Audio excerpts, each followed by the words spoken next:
Oh my goodness. I am so frustrated with myself. If you're watching this in real time, you know I'd already started this live stream. You know I'd already started this video and this discussion about a surprise start in the first 5 games of the San Jose Sharks season. As I'm here on the controls, there's 2 red buttons. You pretty much don't touch those while you're streaming. Those will stop your stream. I fat-fingered it. So I cut off my stream. But if you're watching this replayed, it doesn't really matter, and I'm just sharing a simple story with you. Anyway, this is my second take at a very important video, which I think needs to be out there. 5 games into the Sharks season. Their road trip's going to conclude tomorrow. But I'm here to talk about the first 15 periods. By the way, as the music hits, let me just say, I missed everybody the last couple days. I was gone for 3 games. I'm back, just taking a simple break. I do appreciate the concern when people say, hey, where were you? Where are you? What's going on? Is everything okay? Is everything normal? Yes, it was. It's been a bender for me from January, last hockey season, into this past baseball season. I did a bunch of games, and I just kind of needed one more breather before we get into the full brunt of the hockey season. So, again, apologies for not being around. Apologies for if you're watching this for the second time live. Yeah, that is what it is. But here we go. If you're watching the replay, none of that will matter. So my question and my overall theme of this entire video is a surprise start. Can you call it 4-1-0 a surprise start for the San Jose Sharks?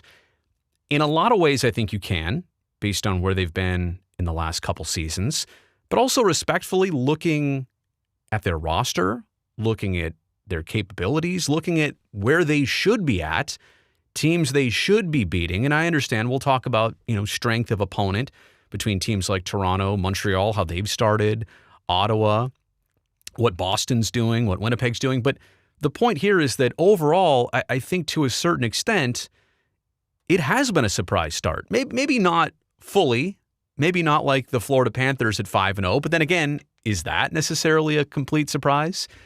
There are some elements here that are definitely going to catch your attention, what the Sharks have been able to do. Let me also just hit the brakes and say, is 5 games a small sample size? Yes, absolutely, but there are some things to take note of. And one of the big picture themes that I like to start with here is just 15 periods of hockey. And forget the scoring totals in each of them. Ultimately, just throw the final scores out the window for just a second. I realize this is a results-based business. Who does that? You can't do that. But if that's how you're viewing it, there've been 15 periods. Have the Sharks been the better team for about 10 or 11 of those 15 periods? Equal or better than the opponent? Probably. When was the last time, last season, the year before that, even the year before that, when was the last time that they were consistently the better team for 10 or 11 out of 15 periods? That has not been the case. It's something they're capable of this year. I love to see it that way. But they've put something together. They've sustained it through a small sample size and through this first road trip. I don't think there's any other way to view it than they have looked like the better team, and for the most part, they've been getting the results. Glad to see it. There's another thing to look at, which obviously was a huge trend going into this season, and that's the performance of the youngest players on this team. And I will pull that up here on the screen. We knew in recent seasons that you'd get a lot of looks to Barracuda players, and I don't want to name them by name, and I don't want to spell out how many names there have been, but a lot of opportunities given to younger players, and quite simply, they didn't exactly take them and run with them. Now, there's a couple names you can isolate on this season: William Eklund, Jasper Weatherby, and Jonathan Dahlen, not to exclude others, but if that's kind of the trio that we're narrowing it down to and saying we expect you to latch into this league and onto this team, I understand that Eklund not playing yesterday was kind of a realization. This is a long season. These players might need to be paced. He had assists in his first 3 games, but after 4 games, a -3, skating about 12, almost 13 minutes a game. Time for a break, maybe. Time for that step back. there's going to be some pacing for these young players. Now, that's hard to say about Jonathan Dahlen right now, who's got 3 goals, 4 points in 5 games, also a +5 rating in 13:37 average time on ice per game. I mean, that has been noticeable. I think Jasper Weatherby's contributions have also been noticeable. Yeah, -3, but doing something almost every game to fit. That's not something you can say about this team in recent years, that they've had a young core that's actually making a difference. Now, I don't want to sit here and say this is what it's going to be like for them all 82 games. I think that's a ton of pressure. I think that's also a little bit unrealistic. But to see them have early success, to know that they're capable of a certain level, but to also know that there will be setbacks. There will be streaks and runs where maybe they don't perform. There might even be a stretch where the best thing to do is to have a couple games with the Barracuda. Get it back. Get your confidence back. Get your game back, your timing back, then come back to the NHL. We know what these guys are capable of. It's good to see that. It's good to have that baseline. All right. Again, to understand that there may be some variations in their season, sure.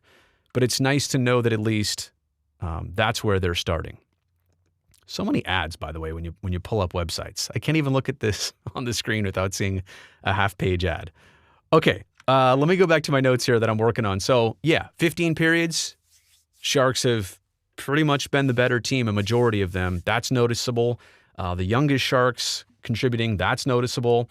The power play. How about that for San Jose? Now, at one point, they were 5 for 12, I want to say. After 3 games, it's obviously not done anything since then, but still 5 power play goals in 5 games. If you get 1 a game, if you average that, you're not in bad shape. Clearly, some games you're going to need 2. You're going to need 3, maybe, if you get that. But to average 1 a night is probably, at the end of the year, going to have you at a pretty respectable conversion percentage. Sitting on 29%, I want to say right now. But again, take results out of it for just a second. Do the eye test on the power play. They're getting on it. They're getting looks. They're getting chances. They're getting momentum in a game, which is something that was definitely not happening across each of the last couple seasons. Like, it really is a man advantage. So to see all of that happening, I think, is completely encouraging, as well as going along with, oh yeah, the fact that they are getting goals. They're getting the style and the look that they want in addition to the result. And I'm just doing power play here. You could also probably have a pretty favorable view of the penalty kill here early in the season.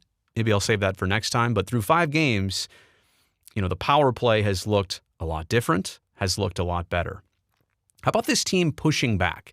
I can say that in 2 different ways. Pushing back physically, like when one of their players absorbs a hit that the team doesn't like, you're seeing a pretty quick response. It doesn't even necessarily mean you have to drop the gloves or there needs to be a 5-minute fighting major. It doesn't even mean that. It just means that other teams know they can't take liberties against the Sharks. And also, because their power play is good, if you play them tougher at even strength, all of a sudden you're in the box, you might pay for that. It's not something the Sharks were doing across prior seasons. So again, that's how they look different. That's part of this start, which to a certain extent is probably surprising. But also, how about this? Pushing back on the scoreboard.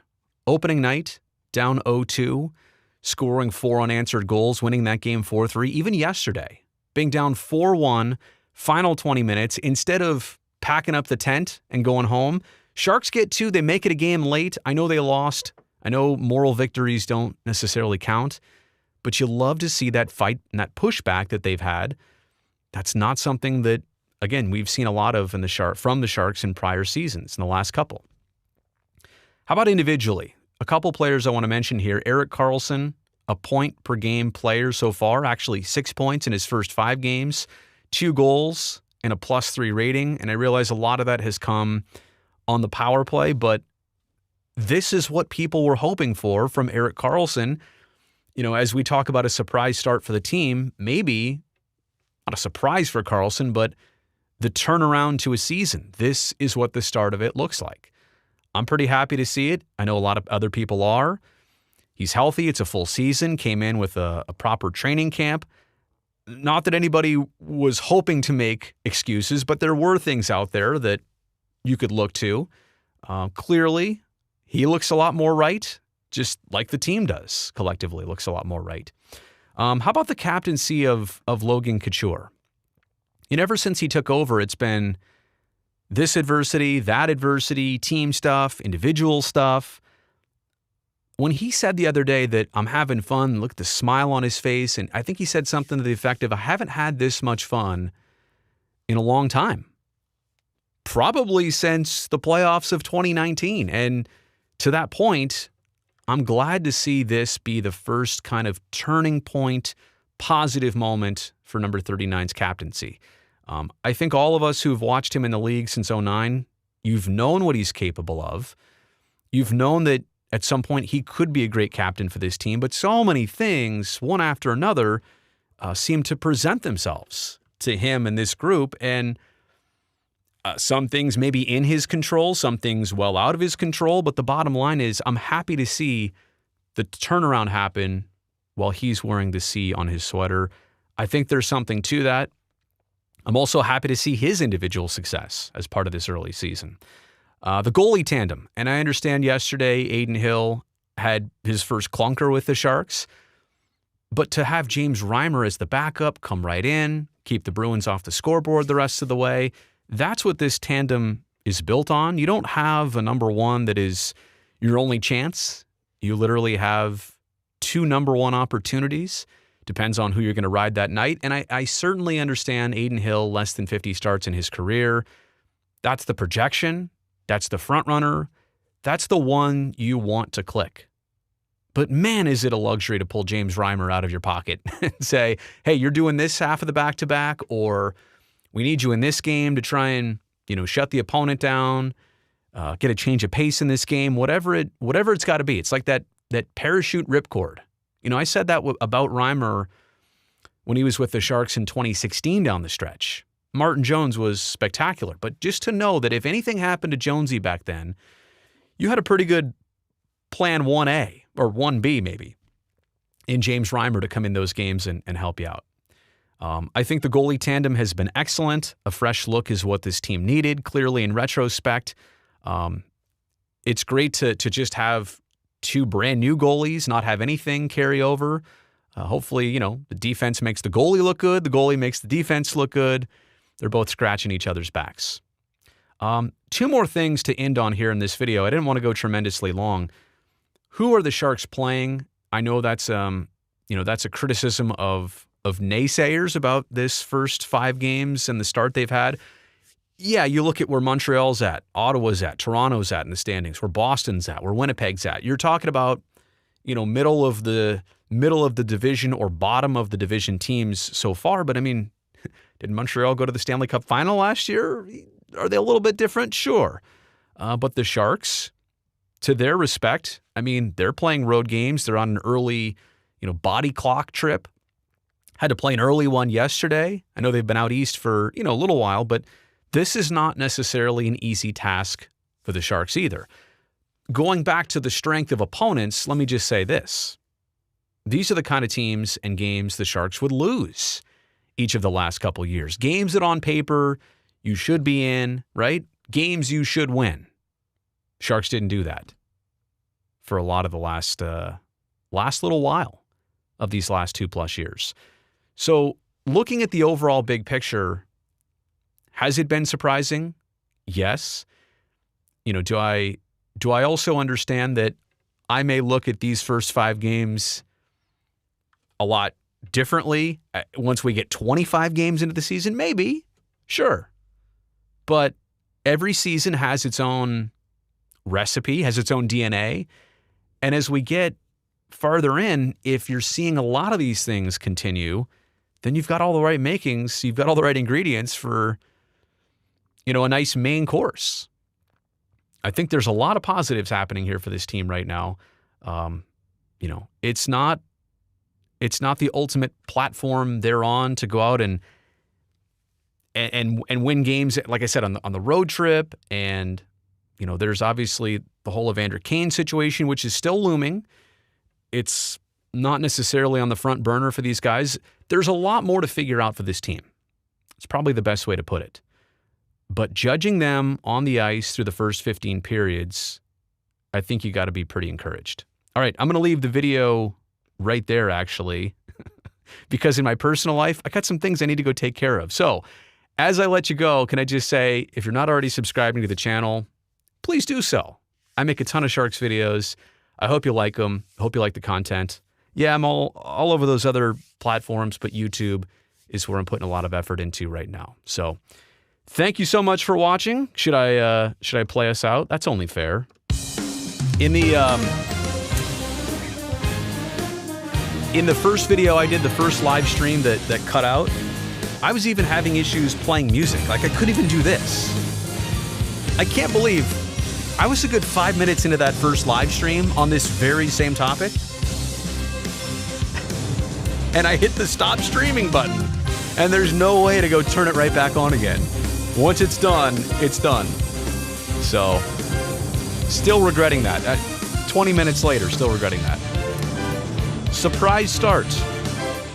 What are the next 5 games all about? Get some more games on home ice. You get some more practice days. Maybe the young guys get a breather. They get another wind in their sails. Looking forward to it. Also highly encouraged. All right, that's it for the live stream. I was rusty, unlike the Sharks.